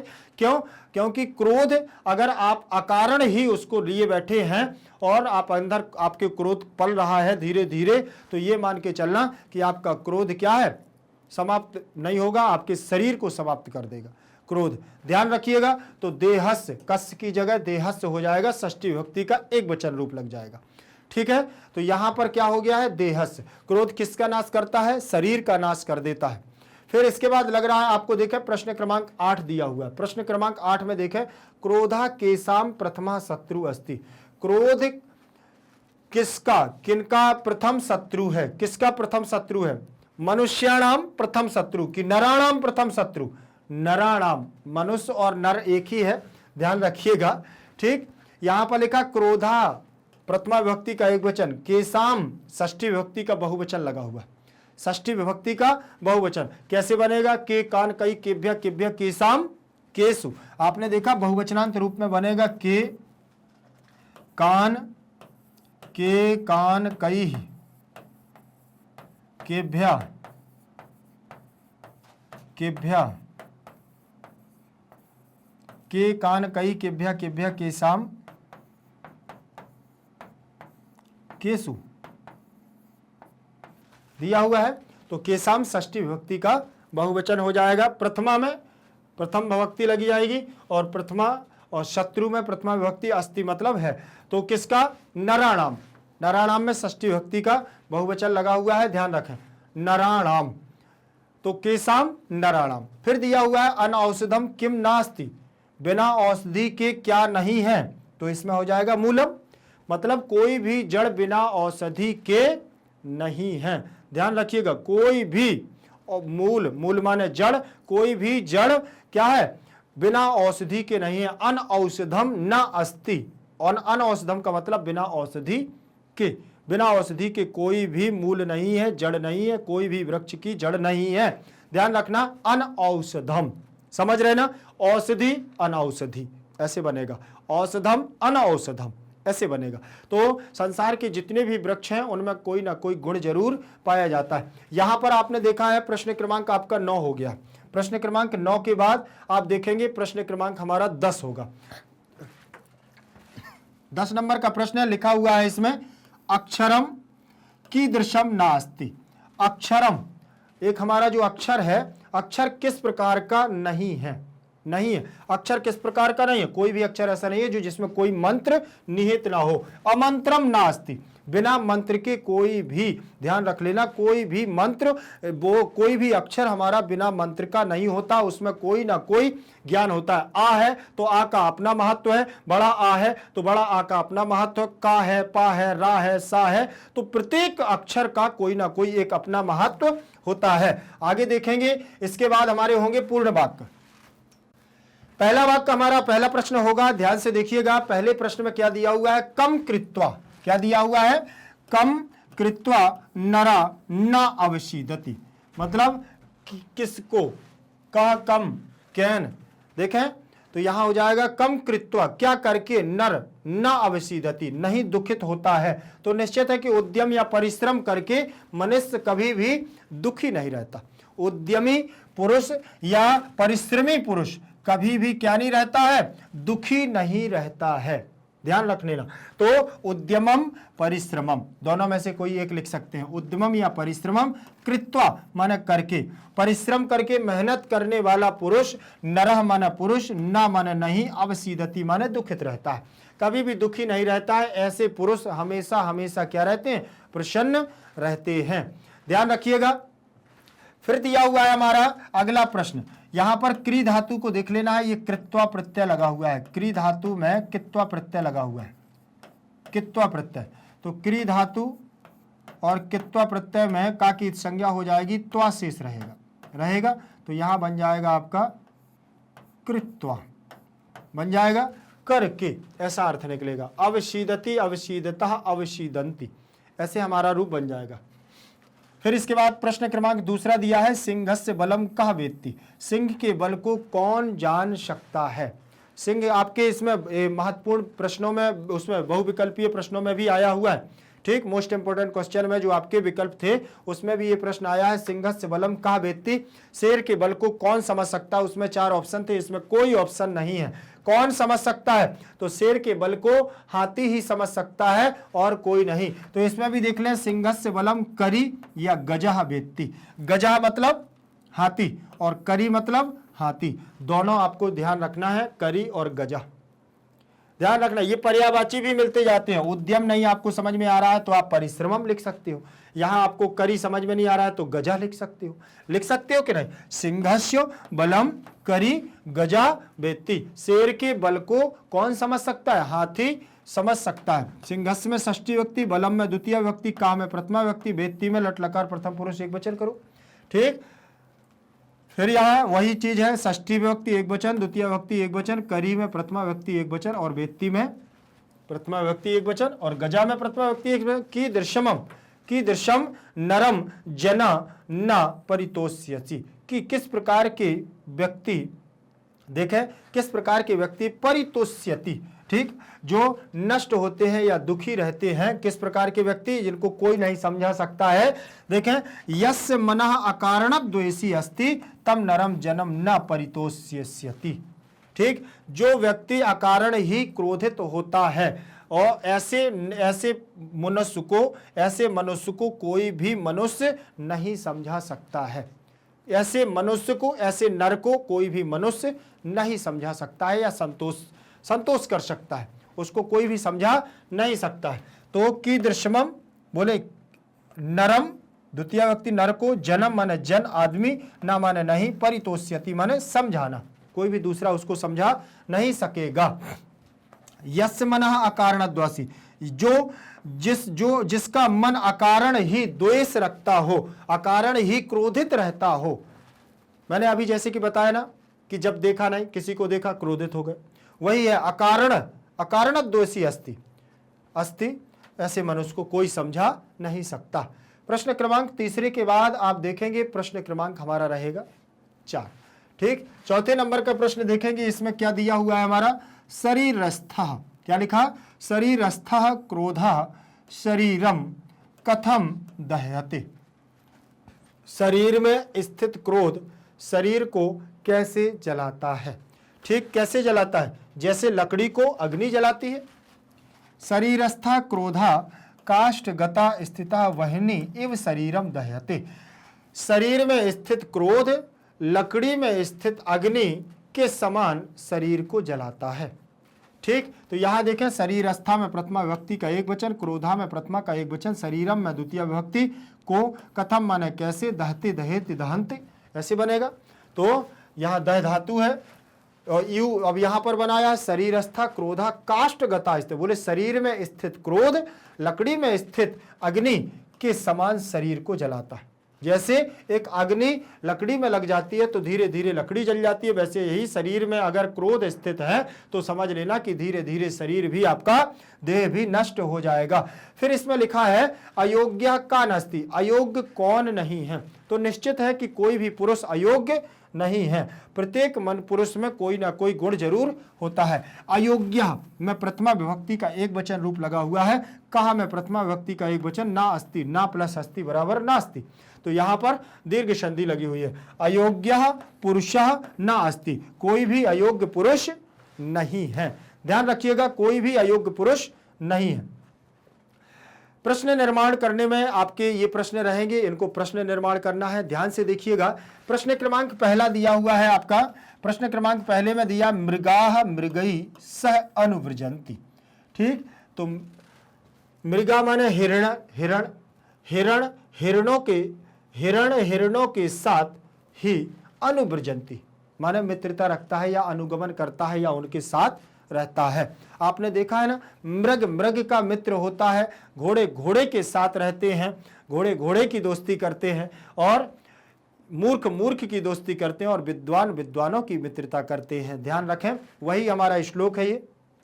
देखें, मृगा मृगई, तो कई आ जाएगा। यहां पर तृतीय विभक्ति का बहुवचन लगा हुआ है, कैसे, जैसे यहां लिखा है मृगः। ठीक, तृतीय विभक्ति का बहुवचन हो जाएगा मृगाः, मृगान, मृगई। तृतीय विभक्ति का बहुवचन मृगई लिखा, तो यहां पर हो जाएगा के कान कई। ठीक, तो मृगई की जगह क्या आ रहा है, कई, तो देखो मृगई की जगह क्या आया है, कई। जिस विभक्ति का पद होगा उसी विभक्ति का सर्वनाम पद होगा, प्रश्नवाचक सर्वनाम उसी विभक्ति का होगा। ध्यान रखिएगा, जिस विभक्ति का हमारा पद होगा, जैसे यहाँ गुणी लिखा है तो गुणी प्रथमा विभक्ति का है, तो उसी प्रकार से यहाँ पर भी प्रथमा विभक्ति का ही हमारा क्या होगा, सर्वनाम पद होगा। गुणी, गुणम, गुणेन, गुणाय, कह, कम, केन, तो कह आ गया है प्रथमा विभक्ति, गुणी कह, प्रथमा विभक्ति का आ गया ना कह। उसी प्रकार से ध्यान रख लेना है, जहां पर भी ये हमारा देखो स्थूल अक्षर लिखे हुए हैं, अलग से आपको चिन्हित किए गए हैं ना शब्द, तो इनमें जो हमारा पद होगा जिस विभक्ति का, उसी पद का हमारा सर्वनाम रूप लग जाएगा। इसमें देखेंगे अगला दिया है पशु अपि उदीरितम अर्थम गृह्णन्ति। पशुओं के भी हमें उस अर्थ को, उत्पन्न अर्थ को क्या करना चाहिए, ग्रहण करना चाहिए। तो किसके अर्थ को, किस प्रकार के अर्थ को, उदीरितम अर्थ को, उदीरितम अर्थ को क्या करना चाहिए, हमें ग्रहण करना चाहिए। तो ग्रहण करता है। ठीक, तो गृह्णाति, गृह्णता, गृह्णन्ति ऐसे बनेगा। लट लकार प्रथम पुरुष, पशु में प्रथमा विभक्ति का एक वचन और अपि लगा हुआ है, अपि माने भी। प्रश्न क्रमांक 4 देखेंगे, यहां पर ध्यान से देखें, अश्वः धावने वीरः धावति, भीरः भवति। अश्वः धावने, धावने में अश्वः जो लगा हुआ है बोले घोड़ा दौड़ने में वीर होता है, ये लिखा है। तो धावने में क्या हो जाएगा? कस्मिन। किसमें? कस्मिन। सप्तमी विभक्ति का एक वचन लगा हुआ है। कैसे? धावनः, धावनम, धावनेन, धावनाय, धावनात्, धावनस्य, धावने। सप्तमी विभक्ति का एक वचन लगा है। कहा, कम, केन, कस्मै, कस्मात्, कस्य, कस्मिन। दिया हुआ है ना कस्मिन। तो सप्तमी विभक्ति के सामने कस्मिन दिया है, इसीलिए देखो यहां आ गया है धावने कस्मिन आया है ना। तो अश्वा में प्रथमा विभक्ति का एक वचन, धावने में सप्तमी, तो यहां भी सप्तमी। बीरा में प्रथमा, बीरा में प्रथमा। भवती लट लकार प्रथम पुरुष एक वचन, तो भवती लट लकार प्रथम पुरुष एक वचन। इस प्रकार से प्रश्न निर्माण किए जाते हैं। फिर यहां पर देखेंगे आप, अगला पद दिया हुआ है हमारा, महताम सर्वदा एव एक रूपता भवती। महान पुरुष हमेशा, आपत्ति हो या विपत्ति हो, कैसी भी हो, ठीक, संपत्ति हो या विपत्ति, कैसे कोई भी परिस्थिति हो, उस समय महान पुरुष हमेशा एक जैसे प्रतीत होते हैं, उनमें कोई परिवर्तन नहीं आता है। तो महताम की जगह क्या हो जाएगा आपका? षष्ठी विभक्ति बहुवचन का रूप हो जाएगा, तो केसाम। ठीक, के कान कई केभ्य केभ्य केसाम केसु। तो केसाम सर्वदा मतलब कौन हमेशा एक जैसा ही होता है, बोले महताम। तो केसाम की जगह ये षष्ठी विभक्ति बहुवचन, और ये आपका दिया हुआ है, कैसा दिया हुआ है? षष्ठी विभक्ति बहुवचन। सर्वदा का सर्वदा, एव का एव, एक रूपता, भवती भवती दिया है। भवती लट लकार प्रथम पुरुष एक वचन, सर्वदा आपका क्या? हमेशा अव्यय है, एव आपका अव्यय है, एक रूपता आपका समान रूप से रहने वाला, एक रूप में रहने वाला। प्रश्न क्रमांक 6 को देख रहे हैं। आलस्यम मनुष्याणाम शरीरस्था महान रिपु अस्ति। तो मनुष्याणाम की जगह आपका क्या हो जाएगा? फिर से देखें, षष्ठी विभक्ति का आलस्यम, केसाम शरीरस्था महान रिपु अस्ति, किसके शरीर का महान शत्रु है? देखें, आलस्यम द्वितीय विभक्ति, मनुष्याणाम षष्ठी विभक्ति, तो केसाम षष्ठी विभक्ति, शरीरस्था प्रथमा, महान आपका विशेषण है, रिपु में प्रथमा, अस्ति लट लकार प्रथम पुरुष एक वचन, लट लकार प्रथम पुरुष एक वचन।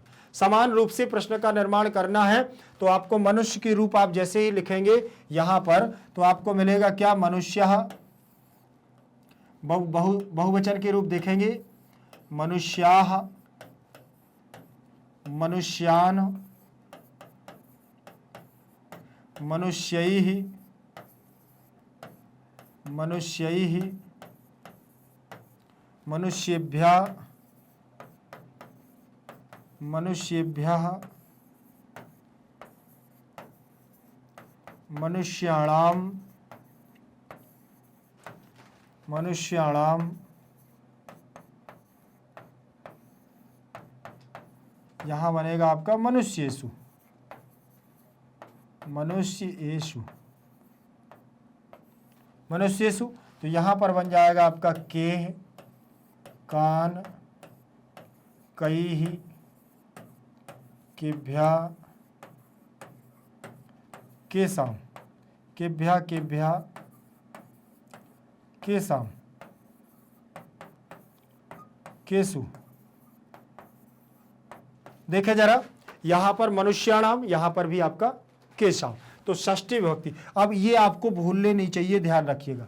ये आपको भूल लेनी चाहिए। प्रश्न निर्माण करना, पूरे जितनी भी आपकी पूरे टॉपिक हैं, जितने भी पार्ट हैं, जहां पर भी प्रश्न निर्माण करने की बात आएगी, बिल्कुल आपको सेम एक ही फॉर्मूला यूज करना है, आपसे सारे प्रश्न निर्माण बन जाएंगे। ठीक, चलिए आगे देखेंगे। प्रश्न क्रमांक 7 यहां पर दिया हुआ है, वसंतस्य गुणम पिकः जानाति। वसंत के गुण को कौन जानता है? बोले कौन जानता है? कोयल जानती है। अब यहां देख, कोयल जानती है, फिर वसंतस्य में यहां कस आ जाएगा, कस गुणम पिका जानाति। ठीक, कस्य गुण, तो यहां पर आप देखेंगे क्या हो जाएगा, कस्य गुणम पिका जानाति। यहां पर देखें षष्ठी विभक्ति लगा, जैसे रामस्य वैसे ही कस्य बना है ना। चलिए आगे देखें, सविता अस्तमये रक्तः भवति। ठीक, सूर्य अस्त होने के समय में लाल होता है, तो सप्तमी विभक्ति लगी हुई है, तो कस्मिन समय या कदा, ऐसे सीधे सीधे स्थानवाची आ गया। अस्त कदा, सूर्य कब, कदा माने कब, रक्ता माने लाल, भवति माने होता है, अस्तमय अस्त होते समय। ठीक, अस्त होते समय, सविता माने सूर्य, अस्तमय माने अस्त होते समय, रक्तः माने लाल, भवति माने होता है। लट लकार प्रथम पुरुष एक वचन, भवति भवता भवंती। कदा हमारा अव्यय लगा हुआ है, ध्यान रखिएगा, कब के लिए। अब देखेंगे इसके बाद हमारा अन्वय दिया हुआ है, यहाँ पर अन्वय में, यहाँ अन्वय लिखना है, श्लोकों का अन्वय है, इनमें हम कैसे अन्वय करेंगे ध्यान से देखें। अधोलिखित श्लोकान अन्वयेषु रिक्त स्थान पूर्तिम कुरुत। नीचे लिखे श्लोकों के अन्वय में रिक्त स्थान की पूर्ति करो। अधोलिखित श्लोकान, क्या हो गया, अधोलिखित श्लोकान अन्वयेषु रिक्त स्थान पूर्तिम कुरुत। नीचे लिखे श्लोकों का अन्वयेषु माने अन्वयों में रिक्त स्थान की पूर्ति करो, वो ये कह रहा है। तो नीचे हम कैसे रिक्त स्थान की पूर्ति करेंगे, यहां लिखा हुआ है श्लोक, आलस्यम ही मनुष्याणाम शरीरस्थो महान रिपु नास्ति उद्यम समो बंधु कृत्वायम नावशीदति, कृत्वायम नावशीदति। आ गया। अब यहाँ श्लोक मैंने आपको अब दोबारा नहीं पढ़ाऊंगा, क्योंकि मैं उसमें चैप्टर का एक्सप्लेनेशन करने में बहुत बार पढ़ा चुका हूं। ठीक, तो यहां देखें, मनुष्याणाम शरीरा, मनुष्य के शरीर में महान रिपु आलस्यम, सबसे बड़ा शत्रु क्या है, बोले आलस्य है। उद्यम समा, लेकिन परिश्रम से बड़ा कोई मित्र नहीं है। और अस्ति यम कृत्वा नरा न अवशीषति, और जो परिश्रम करता है वो कभी कष्ट में, दुख में नहीं रहता है। ठीक, आलस्य मनुष्य का सबसे बड़ा शत्रु है। तो इसमें अन्वय में व्यवस्थित क्रम करना होता है, शब्दों का आदान प्रदान। पहले एक अर्थ लिखिएगा, अर्थ लिखने के बाद अगर आप सही अर्थ निकाल रहे हैं तो उसी के अनुसार आप क्या कर देंगे, इसका अन्वय कर देंगे। देखें, मनुष्याणाम, मनुष्यों के शरीर में स्थित महान रिपु आलस्य, बड़ा सबसे बड़ा शत्रु आलस्य है। लेकिन बोले उद्यम समा बंधु, जो उद्यमी परिश्रमी व्यक्ति होता है, और देखें न अस्ति यम कृत्वा, जो उद्यमी नहीं होता है पुरुष, वह हमेशा कष्ट प्राप्त करता है, जो परिश्रमी होता है वह हमेशा प्रसन्न रहता है। दूसरे नंबर का दिया हुआ है, ध्यान देखें, यहां लिखा, निमित्तमुद्दिश्य हि यः प्रकोप्यति ध्रुवं स तस्यापगमे प्रसीदति अकारणद्वेषि मनस्तु यस्य वै कथं जनस्तं परितोषयिष्यति। समझ में आया? चलो एक बार और पढ़ा दूं। देखें, निमित्तमुद्देश्य हि यः प्रकोप्यति ध्रुवं स तस्यापगमे प्रसीदति अकारणद्वेषि मनस्तु यस्य वै कथं जनस्तं परितोषयिष्यति, कथं जनस्तं परितोषयिष्यति। निमित्त उद्देश्य अर्थात जो एक प्रयोजन के कारण ही या प्रकोप्यति, जो क्रोधित होता है, ध्रुवम सायो तस्यापगमे प्रसिद्धति, बोले यह निश्चित ही क्या हो जाता है, वह उस प्रकरण के समाप्त हो जाने पर वह प्रसन्न हो जाता है। किंतु अकारण द्वेषी, जो अकारण द्वेष करता है, उसका मन अकारण ही क्रोध में डूबा रहता है। कथम जनस्तम परितोष्यति, ऐसे पुरुष को कोई संतोष नहीं कर सकता, समझा नहीं सकता। अब इसका अन्वय करेंगे तो अन्वय आपको देख लेना है। अन्वय देखें, यहां लिखा है यह निमित्तम, बोले जो निमित्त होकर के उद्देश्य प्रकुप्यति, किसी उद्देश्य पर क्रोधित होता है, शाह वाले वह तस्य अपगमे, वह हमेशा उसके जाने पर ध्रुवम प्रसीदति, निश्चित है कि प्रसन्न हो जाता है। वही यस मनः, लेकिन यदि मन में तो अकारण ही द्वेष है तो जनः कथम, माने उस व्यक्ति को कैसे परितोष्यति, माने समझाया जा सकता है। ठीक, प्रश्न क्रम इसका अगले का तीसरे नंबर का रहेगा हमारा अन्वय। देखें तीसरे नंबर का अन्वय क्या दिया है, उदीरितोऽर्थः पशुनापि गृह्यते हयाश्च नागाश्च वहन्ति बोधिता अनुक्तमोऽप्यहति पंडितो जना परेंगितज्ञानफला हि बुद्धया। उदीरितो अर्थ पशुनापि गृह्यते हयाश्च नागाश्च वहन्ति बोधिताः अनुक्तमप्यूहति पंडितो जना परेंगितज्ञानफला हि बुद्धया। ठीक, यहां पर भी उन्होंने ये कहा है कि हमें कभी पशुओं के भी अर्थ को समझना चाहिए। हयाश्च नागाश्च, बोले घोड़े और हाथी, वहन्ति बोधिता, घोड़े और हाथी अपने अपने अनुसार कार्य करते हैं और उनको बताने पर वह उनको समझ लेते हैं। अनुक्तम अप्युहति पंडितो जना, बिना बताए जो ज्ञानी होता है वो समझ जाता है, लेकिन बोले बुद्धिमान व्यक्ति परेंगितक, दूसरों के द्वारा किए गए इंगित या संकेत मात्र में उसे समझ लेते हैं। इसका अन्वय हम करेंगे तो यहां भी आप देख लीजिए, ये अन्वय है, पूरा तो लिखा ही है, एक एक शब्द को जोड़ना है, जो इसमें से रह जाए उसी को जोड़ना है। ऐसे आपके पाठ में आएंगे, पूरा लिखा रहेगा, कौन छूट गया है शब्द उसको देख लेना है। जैसे ये लिखा पशुना अपि उदीरता, तो देखें पशुना अपि उदीरिता ये लिख गया। अब यहाँ पर क्या छूट गया, ये अर्थ छूट गया, गृह्यते छूटा। ठीक, तो ध्यान रखिएगा, जिसमें गोला लगा है वो मैंने छोड़ दिया, इसको फिल करने का बता रहा हूं कैसे फिल करोगे। फिर देखें यहाँ लिखा गृह्यते, मतलब ये भी यहाँ लिख गया है गृह्यते। हया, तो ये हया भी लिख गया है, जिसके नीचे अंडरलाइन होगी वो लिखा है बुक में। ठीक, नागाश्च लिखा है तो नागा भी लिखा, और यहाँ चा लिखा, यहाँ चा, तो यहाँ भी चा लिख गया है। फिर देखो यहाँ पर खाली स्थान है, इसको छोड़ दो, वहन्ति लिखा है तो वहन्ति भी लिखा है। फिर ठीक, फिर इसके बाद पंडिता, तो पंडिता भी लिखा है। फिर यहाँ खाली स्थान अनुक्तम, तो अनुक्तम भी लिखा हुआ है। अपि को छोड़ दो, फिर ऊहति लिखा तो ऊहति भी लिखा है। बुद्धया, तो बुद्धया भी लिखा है। परेंगितक ज्ञान, तो परेंगितक ज्ञान फला, ये भी लिखा है। भवन्ति, भवन्ति देख लीजिए यहाँ कहीं है ही नहीं है, तो भवन्ति तो लास्ट में होता है, ऐसे लिख दिया है, क्रिया है। अब इसमें खाली स्थान में देखा हमने कि इसमें से अर्थ छूट गया है, तो आपको देखो उदीरिता के बाद अर्थ जोड़ देना है। अर्थ जोड़ दिया, अर्थ गृह्यते, तो ये पंक्ति पूरी हो गई। अब यहाँ से देखें कि क्या छूटा है, वहन्ति, वहन्ति की इस पंक्ति में आपका बोधिता छूटा है, तो आपने इसको बोधिता को इसमें फिल कर दिया है। ठीक, बोधिता को इसमें फिल कर दिया। अब आप देखेंगे कि आपने देखा यहाँ अनुक्तम, अनुक्तम के पास क्या लिखा हुआ है इस पंक्ति में, इस पंक्ति में आपका जना लिखा है, तो जना अनुक्तम आपने जना भर दिया। फिर यहाँ देखेंगे ऊहति के पहले क्या लिखा है, यहाँ अपि था, तो ऊहति से पहले आपने अपि फिल कर दिया है। लो, पूरा आपका अन्वय यहाँ फिल हो गया। और समस्या थोड़ा सा कब जाती है, जब पूरा अन्वय लिखना होता, कुछ भी आपके इसमें ना लिखा हो बुक में, तो ये आपके सब बुक में लिखा मिलेगा, तो आप लोगों को ढूंढने में अन्वय बहुत ही सरल होगा। ये आपका ऐसा लिखा मिलेगा, आपको खाली स्थान में फिल करना होगा, तो आप इसी से श्लोक से उठा करके आपको फिल कर देना। ठीक है, चलिए आगे देखेंगे। इसके बाद हमारा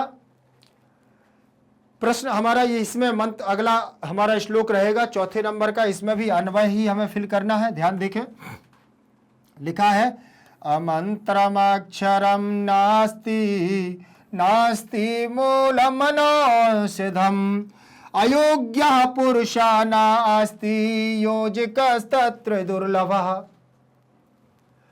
अमंत्रम अक्षरम नास्ति नास्ति मूलम औषधम अयोग्यः पुरुषा नास्ति योजकः तत्र दुर्लभः। यहाँ पर भी बिल्कुल अन्वय करना। उन्होंने कहा कोई भी अक्षर अमंत्र नहीं, बिना मंत्र के नहीं है, और कोई भी जड़ बिना औषधि के नहीं है, कोई भी पुरुष संसार में अयोग्य नहीं है, और योजिका तत्र दुर्लभा, और बस उनको परखने वाला कोई दुर्लभ व्यक्ति चाहिए। ऐसा इन्होंने इसका अर्थ बताया। ठीक, अब देखना है इसमें अन्वय कैसे करेंगे। तो सबसे पहले तो जो शब्द इसमें लिखे हैं उसमें आप अंडरलाइन कर लो। ना अस्ति तो इसमें नास्ति, फिर यहाँ मूलम तो मूलम को कर लिया, नास्ति तो नास्ति को कर लिया, अयोग्य तो अयोग्य को कर लिया, पुरुषः पुरुषः को कर लिया। ठीक, नास्ति तो यहाँ अस्ति लिख लिया है, योजिका योजिका में कर दिया, फिर दुर्लभः दुर्लभा में कर दिया। अब यहाँ देखेंगे, आपने देखा कि इसमें कौन कौन से फिल करना है, कौन कौन से बचे हुए हैं, तो आप इसमें करते जाओगे। देखिए ये लिखे, देखो अब यहाँ देखा कि अमंत्रम के बाद अक्षरम लिखा तो अक्षरम को फिल कर दिया। नास्ति आपका हो गया मूलम अनऔषधम, तो यहाँ आपका अनऔषधम ये फिल हो जाएगा, अक्षरम आपका इसमें भर जाएगा। फिर इसके बाद देखा नास्ति अयोग्य पुरुषा, तो यहाँ पर अस्ति बस फिल था, यहाँ ना नहीं था, तो ये ना आपने इसमें फिल कर दिया। फिर योजिका तत्र दुर्लभा, तो यहाँ पर तत्र बच गया था तो तत्र को यहाँ फिल कर दिया। बाकी देखो पूरा लिख गया है, हो गया ना। जो जो आपका यहाँ रह गया है उसको इसमें फिल कर दिया है। ऐसे ही आपको ढूंढना है परीक्षा में। समझ में आया? चलें आगे देखें। 5वें नंबर का हमारा श्लोक रहेगा इसमें। 5वें नंबर में इसमें भी अन्वय ही करना है, अन्वय को यहां भी करेंगे हम। ध्यान से देखिएगा इसमें कैसे अन्वय करेंगे। लिखा हुआ है कि विचित्रे खलु संसारे नास्ति किंचित अनर्थकम। ठीक, विचित्रे खलु संसारे नास्ति किंचित निरर्थकम, अस्वस्थे दावने वीरा भारस वहने खरा। ठीक, उन्होंने कहा विचित्र खलु संसारे, इस विचित्र संसार में नास्ति किंचित निरर्थकम, कोई भी निरर्थक नहीं है। इस संसार में कोई भी ऐसा नहीं है जिसका कोई ना कोई प्रयोजन ना हो, कोई ना कोई अर्थ ना हो। ठीक, अस्वस्थचेत धावने, बोले अगर घोड़ा दौड़ने में वीरह माने वीर है तो भारत से वहने खरा, तो भार उठाने में, वजन ढोने में गधा ही काम आता है। उसका गुण वजन उठाने का है तो घोड़े का दौड़ने का गुण है। इसीलिए कोई भी निरर्थक नहीं है, सबका अपना अपना काम होता है। समझ रहे ना? सबका एक अलग अपना अपना काम होता है। विचित्रे खलु संसारे नास्ति किंचित निरर्थकम, अस्वस्थचेत धावने वीरा भारत से वहने खरा। और फिर इसमें अन्वय करेंगे विचित्री में। विचित्रे खलु संसारे, विचित्रे संसारे खलु, विचित्र संसार में निश्चित ही किश्चित किंचित निरर्थकम नास्ति, कोई भी निरर्थक नहीं है। अस्वः धावने वीरा, तो अस्वने चेत धावने वीरा तरही भारस्य वहने खरा। ठीक, तो निश्चित उन्होंने ही कर दिए हैं। ये आपके क्या हो जाएंगे, यहाँ क्या भर जाएंगे, यहाँ ये अन्वय है। अन्वय में इसमें भी देखो संसारे यहाँ रह गया था तो संसारे इसमें फिल कर दिया है, निरर्थकम इसमें भर गया है, और चेत यहाँ से चेत निकाला तो चेत यहाँ फिल हो गया। ठीक, और बाकी आप देख रहे हैं भारस्य, भारस्य इसमें भार माने वजन, वजन ढोने की बात कर रहे हैं तो वो आपका भार हो जाएगा और यहाँ पर भारस्य की बात आ जाएगी। ठीक, और बाकी आपका पूरा श्लोक से लिखा हुआ है, ध्यान रखना बाकी श्लोक का ही लिखा हुआ भाग है, तो यहाँ पर पूरा का पूरा हमारा क्या है, ये लिखा हुआ है। आगे देखेंगे इसमें लिखा हुआ है भावार्थ। अब इनका भावार्थ देखना है। लिखा है अधोलिखित श्लोकान भावार्थम मंजूषाता उचित पदानि चित्वा पूरयत। नीचे लिखे श्लोकों के भावार्थम माने भावार्थ को, मंजूषाता माने मंजूषा से, उचित पदानि चित्वा माने उचित पद को चुन करके क्या करना है, बोले पूरयत माने पूरा करो। उचित पद को क्या करना है, पूरा करना है। अब वो पूरा कैसे करना है, इसके भावार्थ को आपको हिंदी में आएगा तो आप इसमें लगा ले जाओगे। क्या इसमें दिमाग लगाना है, क्योंकि इसका भावार्थ का मतलब ही होता है इसका भाव और अर्थ, और हिंदी में अगर आपको आता है तो आप इसको मंजूषा से इसमें फिट कर सकते हो। बिना आपको अपने मन से कुछ नहीं करना, सब मंजूषा में दिया है। यहाँ सबसे अच्छी बात तो यही है कि हमारी जो सैमुसी बुक है इसमें सब कुछ मंजूषा में दिया रहता है और मंजूषा से ही हमको चुन करके लिखना होता है, चाहे वो ब्लैंक हो, चाहे वो हमारी सही जोड़ियां हो, चाहे हमारे वो खाली स्थान हो, चाहे वो अन्वय हो, कुछ भी हो, सब कुछ मंजूषा से लिखना है। बस आपको दिमाग लगाने की जरूरत है। तो पहला देखेंगे ध्यान से,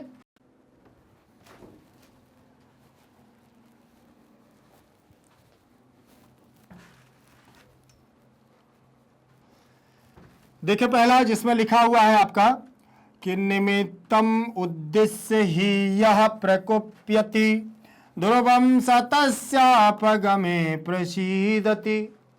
देख इतना लिखा ना, एक ही पंक्ति लिखी है, ज्यादा नहीं।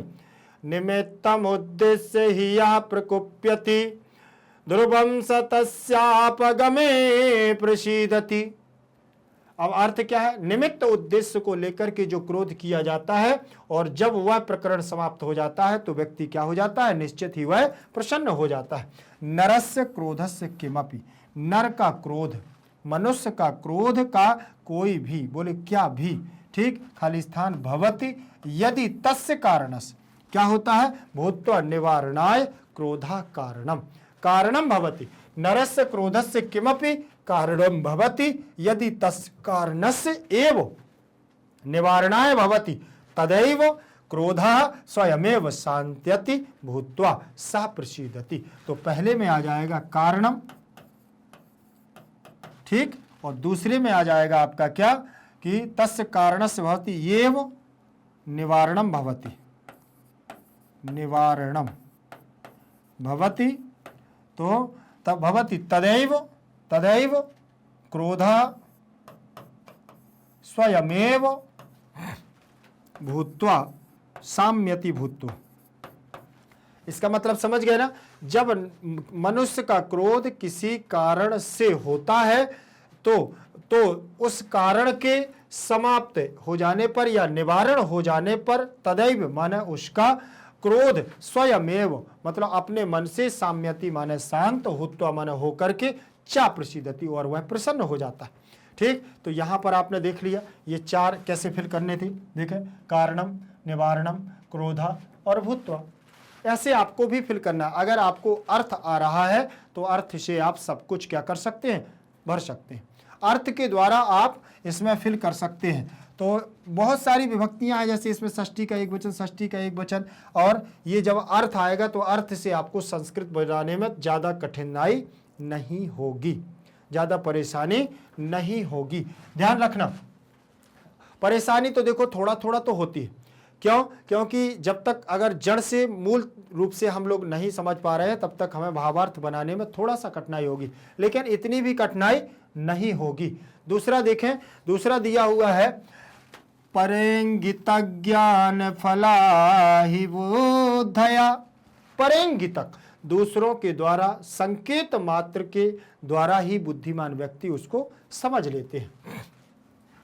इसमें भी आपकी मंजूषा दी हुई है, इस मंजूषा के अनुसार आपको इसमें क्या करना है? भरना है। तो लिखा है उक्तः अर्थ तु, बोले जो उक्त अर्थ है इसका अर्थ है तो खाली स्थान अपि प्राप्यते परम। ठीक, खाली स्थान संकेतेन अपि प्राप्यते परम, खाली स्थान सह एव कथ्यते यह। ठीक, और उसने कहा अनुक्तम सह एव कथ्यते सह अपि विद्वान अपि तथ्य खाली स्थान एव अवगच्छति पशुना अपि। ठीक, तो यहां पर आप देख रहे होंगे क्या हो जाएगा? पहले में पशुना उक्ता अर्थ तु पशुना अपि प्राप्यते। हमें उक्त रूप से क्या करना है? पशुओं के भी क्या करना? पशुओं के द्वारा भी सुनना चाहिए। परम, परम विद्वान सा एव कथ्यते, विद्वान कहते हैं कि जो केवल अपि अनुक्तम अपि तथा, तथा क्या हो जाएगा? संकेतेन एव अवगच्छति, संकेत के माध्यम से ही समझ लेता है। ठीक, उन्होंने ये कहा है, इसका पूरे श्लोक का भावार्थ उन्होंने दिया कि हमें पशुओं के द्वारा प्राप्त अर्थ को सुनना चाहिए। विद्वान बिना कहे ही सब कुछ समझ जाते हैं, अनुक्तम अपि, और जो संकेत मात्र से समझते हैं वही परेंगितक ज्ञान बुद्धिवान व्यक्ति होते हैं। समझ में आ गया? इसका दूसरा, फिर इसके बाद चलेंगे तीसरे नंबर पर। तीसरे नंबर का आपका होगा समानशील व्यसनेषु सख्यम। समानशील व्यसनेषु सख्यम, समानशील माने समान व्यवहार को रखने वाला, समान मनुष्य में समान रूप से व्यवहार रखने वाला ही मित्र होता है। अस्य भाव अस्ति, बोले इसका भाव है, यत मनुष्य, जो मनुष्य क्या रखता है, बोले मित्रता भवति, यत मित्रता भवति स्वभाव अनुसारेण, स्वभाव अनुसारेण यादृशा जनैः सह तस्य तादृशी भवति। ठीक है ना, देखें हो गया मित्रता भवति। देखो यस्य भावः, इसका भाव अर्थ है कि मनुष्य यादृशा भवति, मनुष्य जैसा होता है, स्वभाव अनुसारेण तादृशः जनैः, और स्वभाव के अनुसार उसी प्रकार के मनुष्य से साथ करके मित्रता भवति माने मित्रता होती है। तो पहले में आपका हो जाएगा क्या, यादृशः, दूसरे में तादृशी, और तीसरे में सह, और चौथे में मित्रता। ऐसे आप फिल कर लोगे। भावार्थ के अनुसार आपको दो तो आपके अन्वय बनाने के लिए निश्चित रूप से परीक्षा में आएंगे ही, आएंगे कि नहीं आएंगे, तो आपको इन पर भी विशेष रूप से ध्यान देना है। ठीक, और हाँ, अभी तक आप लोगों ने चैनल को सब्सक्राइब नहीं किया है तो चैनल को सब्सक्राइब जरूर कर लीजिए। वीडियो अच्छा लग रहा हो तो लाइक जरूर कर देना, ध्यान रखिएगा। ठीक, क्योंकि आप लोग लाइक करेंगे तो मुझे भी मालूम चलेगा कि आपको समझ में आता है, नहीं तो कुछ और भी प्रयास किए जाएंगे ना, आपको समझ में आना चाहिए, मूल उद्देश्य ये है। ठीक है ना, चलिए आगे देखेंगे। प्रश्न क्रमांक तीसरे के बाद प्रश्न क्रमांक हमारा 4 रहेगा। इसमें भी भावार्थ है और इसमें भी हमें क्या करना है, फिल इन द ब्लैंक्स करना है, मंजूषा की सहायता से रिक्त स्थानों की पूर्ति करना है। इसमें लिखा हुआ है विचित्रे विचित्रे खलु संसारे नास्ति किंचित निरर्थकम अस्वस्थित धावने वीरा भारस्य वहने खरा, भारस्य बहने खरा। विचित्र, निश्चित है कि इस विचित्र संसार में नास्ति किंचित निरर्थकम, कोई भी यहाँ पर निरर्थक नहीं है, कोई भी यहाँ निरर्थक नहीं है। यदि घोड़ा दौड़ने में वीर है तो गधा भी भार उठाने में अपना गुण रखता है। तो यहाँ पर भी आपको इस 4 में से क्या कर दें, निश्चयमेव अयम संसारः विचित्रः खलु वर्तते, निश्चित है कि यह संसार विचित्र है, खलु है। यत्र किंचित अपि निरर्थकम नास्ति, दूसरे में ये हो जाएगा, यदि अश्वः धावने श्रेष्ठा तर्हि गर्धवा भार बहने यथा समयम सर्वेषां महत्वम विद्यते, ऐसे बन जाएगा। पहले में आपका आ जाएगा संसारः, दूसरे में आएगा निरर्थकम, तीसरे में अश्वः और चौथे में महत्वम आ जाएगा। तो इस प्रकार से ये आपका यहां पर भावार्थ हो जाएगा। भावार्थ का मतलब ही आपकी इसका अर्थ। देखें, प्रसंगानुकूलम उचितार्थम, प्रसंग के अनुसार आपको उचित अर्थ को देना है, उचित अर्थ को आपको देना है प्रसंग के अनुसार। ध्यान से देखें, यहां पर क्या लिखा हुआ है कि अधोलिखित वाक्येषु, क्या लिखा है, अधोलिखित वाक्येषु रेखांकित पदानां कृते उचित अर्थम चित्वा लिखत। नीचे लिखे वाक्यों में रेखांकित पदाना, जो अंडरलाइन पद हैं, जो ये रेखांकित है ना, इन रेखांकित पदों को कृते उचितम, अर्थात जिस ये उचित अर्थ है, इनका उचित अर्थ को चुन करके लिखना है। तो उद्यमम कृत्वा नरा न अवसीदति, उद्यमम कृत्वा परिश्रम करके, नरा माने मनुष्य, न माने नहीं, अवसीदति माने क्या करता है, दुख प्राप्त करता है। दुखम अनुभवति सुखेम अनुकरोति, तो दुखम हो जाएगा, क्या हो जाएगा, दुखम अनुभवति, मतलब परिश्रम करने के बाद व्यक्ति कभी भी दुख का अनुभव नहीं करता है। न अवसीदति दुखम अनुभवति, दुख का अनुभव नहीं करता है जो परिश्रमी व्यक्ति होता है। इसके बाद दूसरे नंबर का देखेंगे, सह तस्य अपगमे प्रसीदति, वह निवारण होने के बाद, अर्थात वह उसके चले जाने के बाद या उस समय के उस प्रकरण के समाप्त हो जाने के बाद वह क्या हो जाता है, यहाँ प्रसन्न हो जाता है। तो समाप्ते आरंभे मध्य उपस्थिते, तो समाप्ते आ जाएगा यहाँ, अपगमे का मतलब समाप्ते, समाप्त हो जाने के बाद, तस्य समाप्ते, उस कारण के समाप्त हो जाने के बाद वह प्रसन्न हो जाता है। प्रश्न दूसरा हो जाएगा, तीसरे नंबर का प्रश्न होगा सिंहस्य बलम करी वेत्ति। ठीक, सिंहस्य माने शेर, बलम माने बल को, शेर के बल को, करी माने हाथी, वेत्ति माने जानता है। ठीक, कर्म, करी माने गजह, उष्ट्रह, मंडूका।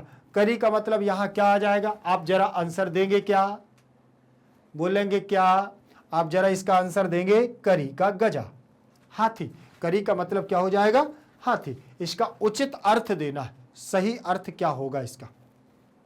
ऐसा नहीं कि ऊपर गलत है, वो भी है, लेकिन उचित अर्थ आपको यहां क्या क्या लग रहा है इन चार में से उसको देना है। अगर जैसे उचित का मतलब हाथी लगाया, लेकिन आप ऊंट लगा दोगे तो क्या उचित होगा, नहीं होगा। ठीक, इसीलिए उचित कहा गया। प्रश्न क्रमांक 4, पंडितः अनुक्तम, पंडितः अनुक्तम अपि ऊहति। पंडित बिना किसी चीज को बताए भी क्या करता है, ऊहति माने समझ लेता है, वदत्यति, कथयति, निर्धारयति। तो क्या हो, निर्धारयति, निर्धारित कर लेता है, बिना अनुक्तम, बिना किसी चीज के जाने, केवल देखता है और समझ लेता है कि क्या हो रहा है प्रकरण को। ठीक, फिर इसके बाद प्रश्न क्रमांक 4 के बाद प्रश्न क्रमांक 5 पर चलेंगे। प्रश्न क्रमांक 5 दिया हुआ है, यति दैवात फलम नास्ति छाया कैन निर्वार्यते।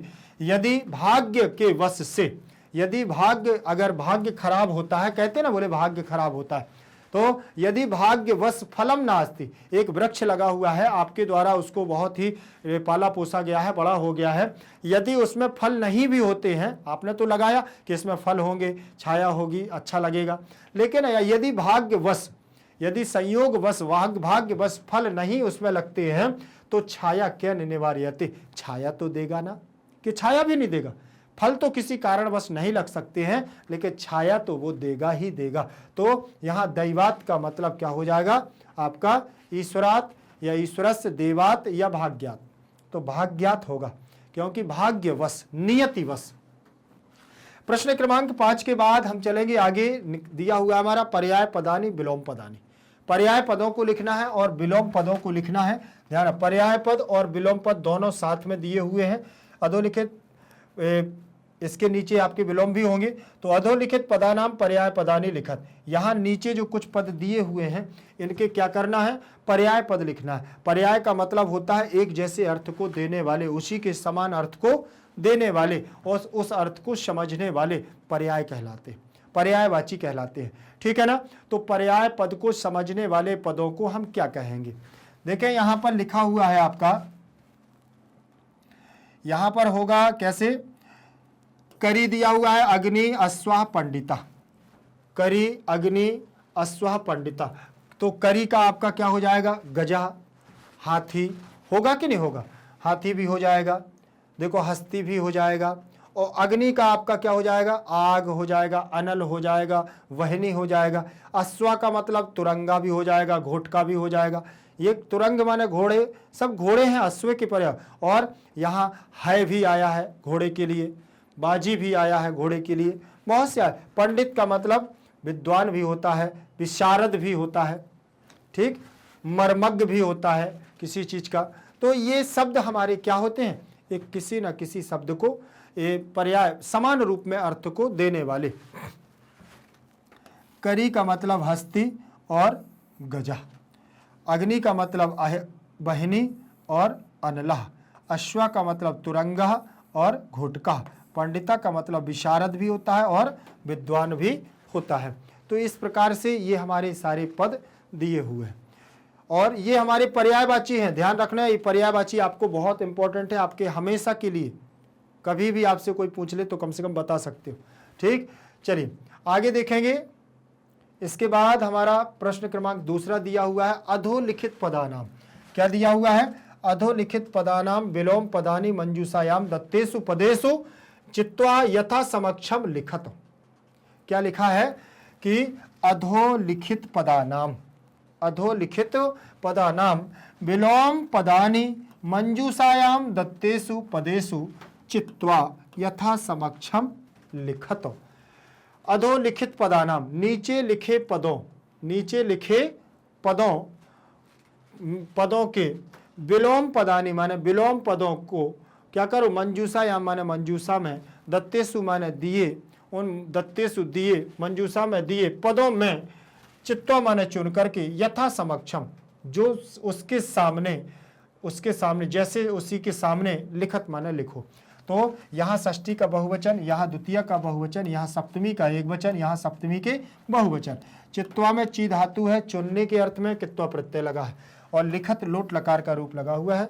ठीक, चलिए आगे देखेंगे। इसमें गुणम सार्थकम निमित्तम ध्रुवम योजकः लिखा हुआ है। तो यहां पर देखेंगे पदानी विलोम पदानी, विलोम पदानी और विलोम पदानी। पदानी और विलोम पदानी में आपका क्या हो जाएगा, देखें निर्गुणम, क्या दिया हुआ है, निर्गुणम। अब निर्गुणम का मतलब क्या हो जाएगा, विलोम पद गुणम, निर्गुणम का क्या हो जाएगा, गुणी या गुणम। निरर्थकम का सार्थकम, अनिश्चित का निश्चितम, अकारणम का कारण निमित्तम या कारणम, और अकारण या कारण अकारण, और विभाजिका का योजिका, विभाजक माने अलग करना, योजक माने जोड़ना। ये आपके विलोम पद हो गए। मंजूषा से ही आपने उठाए और मंजूषा के द्वारा इसका क्या कर दिया, विलोम पद, विपरीतार्थक पद को देख लिया। चलिए आज की क्लास हमारी यहीं तक रहेगी। ये हमारे कौन थे, मोस्ट इंपॉर्टेंट क्वेश्चन थे, और मोस्ट इंपॉर्टेंट क्वेश्चन को हम लोगों ने बहुत अच्छे से किया भी है और इससे बनने वाले प्रश्नों को हमने अच्छे से कर लिया है। परीक्षा के लिए बहुत महत्वपूर्ण है, तो आप लोग अच्छे से पढ़ते रहिएगा। कहीं पर भी कोई समस्या जाए तो आप कमेंट सेक्शन में लिख करके जरूर दीजिएगा। और चैनल को अभी तक सब्सक्राइब नहीं किया तो चैनल को सब्सक्राइब कर लो, वीडियो को लाइक करो, शेयर करो, कमेंट करो। ध्यान रखिएगा, आप जब ये सारी प्रतिक्रियाएं करेंगे तब पता चलेगा, और कुछ करने का बाकी रह जाएगा तो वो भी सारी चीजें करेंगे। आपको चिंता करने की जरूरत बिल्कुल भी नहीं है। CBSE English medium, CBSE Hindi medium, UP board, Bihar board, MP board Bharat का एकमात्र ऐसा प्लेटफॉर्म है जो आप लोगों को यहां सर्व सुविधाओं से युक्त ऑनलाइन प्लेटफॉर्म पर सब चीजें निःशुल्क दे रहा है। कोई भी आपसे रुपया पैसा नहीं लिया जा रहा है। और हिंदी मीडियम और इंग्लिश मीडियम दोनों प्लेटफॉर्म पर निःशुल्क यूट्यूब पर सारी क्लासेस दी जा रही है। क्लास 7 से क्लास 12 तक की, कक्षा 7वीं से 12वीं तक की संपूर्ण कक्षाएं संपूर्ण कोर्स के साथ आपको यूट्यूब पर दी जा रही हैं। तो आप लोग बढ़िया से ईमानदारी के साथ, मस्ती के साथ पढ़ते रहिएगा। और मैग्नेट ब्रेन्स की शुभकामनाएं आपके साथ है कि आपका भविष्य उज्जवल हो, अच्छे अंक लाने में आप सफल हो। ध्यान रखिएगा, विशेष रूप से मैग्नेट ब्रेन्स के द्वारा एक आपको सूचना दिया जा रही है। वो सूचना क्या रहेगी कि कक्षा 7वीं से कक्षा 12वीं तक के विशेष रूप से शिक्षकों के निर्देशन में बहुत सुंदर तरीके से नोट्स तैयार करवाए गए हैं। परीक्षा के लिए बहुत ही महत्वपूर्ण है। परीक्षा में उत्तम और श्रेष्ठ अंक लाने के लिए यह नोट्स आपके लिए बहुत ही कारगर होंगे। वो नोट्स आप तक पहुंचेंगे कैसे, कैसे आपको पता चलेगा उनकी जानकारी, तो उनके लिए आपको जाना पड़ेगा लिंक इन डिस्क्रिप्शन बॉक्स में। तो ई नोट्स और ई बुक्स के माध्यम से संपूर्ण जानकारी आपको प्राप्त हो जाएगी। और जल्दी कीजिएगा, लाइक शेयर कमेंट करना है, और अपने रिश्तेदार, सगे संबंधी, भाई बहन, मित्र यार सबको ये आपको सूचित करना है कि मैग्नेट ब्रेन्स के द्वारा बहुत सुंदर तरीके से नोट्स तैयार करवाए गए। एक भी बच्चा छूट गया तो समझो संकल्प हमारा टूट गया। ध्यान रखिएगा। जय तु संस्कृतम, जय तु भारत।